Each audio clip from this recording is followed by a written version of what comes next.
ಈಶ್ವರ್ ಖಂಡ್ರೆ ಸಾಹೇಬ್ರಿಗೆ ನಂದೇನು ಮನವಿ ಇಲ್ಲ. ಆಕ್ಚುಲಿ ನಾವು ನಿಮ್ಮನ್ನ ಕಾರ್ಯಾಧ್ಯಕ್ಷರಾಗಿ ಬರೀ MLA ಆಗಿ ಮಿನಿಸ್ಟರ್ ಆಗಿ ಇವಾಗ ಅರಣ್ಯ ಸಚಿವರಾಗಿ ನೋಡ್ತಾ ಇದೀವಿ ಸರ್. ನಾವಿಲ್ಲಿ ಏನು ಕೂತ್ಕೊಂಡು ನಾವೇನ್ ಡಿಮ್ಯಾಂಡ್ ಮಾಡ್ತಾ ಇದೀವಲ್ಲ ಅದು ನಾವ್ ಆಕ್ಚುಲಿ ನಾವು ವೇದಿಕೆನಲ್ಲಿ ಕೇಳೋ ಅವಶ್ಯಕತೆ ಇಲ್ಲ. ಸಾಹೇಬ್ರ ಹತ್ರ ನೀವು ಹೋದ್ರೆ ಪ್ರತಿಯೊಬ್ಬರು ಕಾರ್ಯಕರ್ತರನ್ನ ಫಸ್ಟ್ ಕರೆದು ಮಾತಾಡ್ತಾರೆ. ನಾನು ಅಧ್ಯಕ್ಷರು ಮಾತಾಡ್ಕೊಂಡಿದ್ವಿ. ಈಶ್ವರ್ ಖಂಡ್ರೆ ಸರ್ ತರ ಎಲ್ಲಾ ನಮ್ಮ ಮಿನಿಸ್ಟರ್ಗಳು ಸಚಿವರುಗಳು ಇದ್ರೆ ಮೋಸ್ಟ್ ಪ್ರಾಬಬ್ಲಿ ಕಾಂಗ್ರೆಸ್ ಪಕ್ಷದಲ್ಲಿ ಇನ್ನೂ ದುಡಿಬೇಕು ಅನ್ನೋ ಶಕ್ತಿ ನಮ್ಗೆ ಅಟ್ಲೀಸ್ಟ್ ಆ ಇಂಟ್ರೆಸ್ಟ್ ಬರುತ್ತೆ ಅನ್ನೋದು. ಹಾಗಾಗಿ ಖಂಡ್ರೆ ಸಾಹೇಬ್ರು ಯಾವಾಗ್ಲೂ ಅಷ್ಟೇನೆ ಫಸ್ಟ್ ನೋಡಿದ ತಕ್ಷಣ ಕಾರ್ಯಕರ್ತರು ಅಂತ ಗೊತ್ತಾಗ್ತಿದ್ರೆ ಹೋಗ್ತಾ ಇದ್ದವರು ಒಳಗಡೆ ಹೋಗ್ಬಿಟ್ಟು ಬನ್ನಿ ಬನ್ನಿ ಬನ್ನಿ ಅಂತ ಕರ್ಬಿಟ್ಟು ಕೂಸಿ ನಿಮ್ದೇನ್ ಸಮಸ್ಯೆ ಅಂತ ಕೇಳ್ತಾರೆ.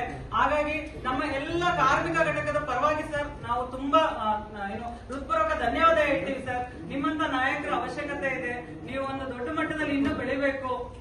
ನಮ್ಮಂತ ಎಲ್ಲ ಕಾರ್ಯಕರ್ತರಿಗೆ ಬೆನ್ನೆಲುಬಾಗಿ ನಿಲ್ಬೇಕು ಅಂತ ನಮ್ದೊಂದು ಮನವಿ ಸರ್. ಹಾಗೆ ನಮ್ಮಲ್ಲಿ ಸರ್ಕಾರ ತಂದಿರುವಂತಹ ಗ್ಯಾರಂಟಿ ಯೋಜನೆ ಏನಿದೆ ಸರ್, ನಾವು ಆಲ್ರೆಡಿ ರಿಕ್ವೆಸ್ಟ್ ಕಳಿಸಿದ್ವಿ. ಜಿಲ್ಲಾ ಮಟ್ಟದಲ್ಲಾಗಿರ್ಬೋದು, ಲೋಕಲ್ ಕಮಿಟಿಗಳಿಗೆ ನಮ್ಮ ಕಾರ್ಮಿಕ ಘಟಕದವ್ರಿಗೆ ಅಟ್ಲೀಸ್ಟ್ ಬೇರೆ ಕಮಿಟಿ ಜಾಯಿನ್ ಮಾಡಕ್ ಆಗಿಲ್ಲ ಅಂದ್ರೂ ಕಾರ್ಮಿಕ ಘಟಕದವ್ರನ್ನ ಇದು ಗ್ಯಾರಂಟಿ ಯೋಜನೆಗಳಿಗಾದ್ರೂ ಆಡ್ ಮಾಡಿ ಅಂತ ಹೇಳಿದ್ವಿ ಸರ್.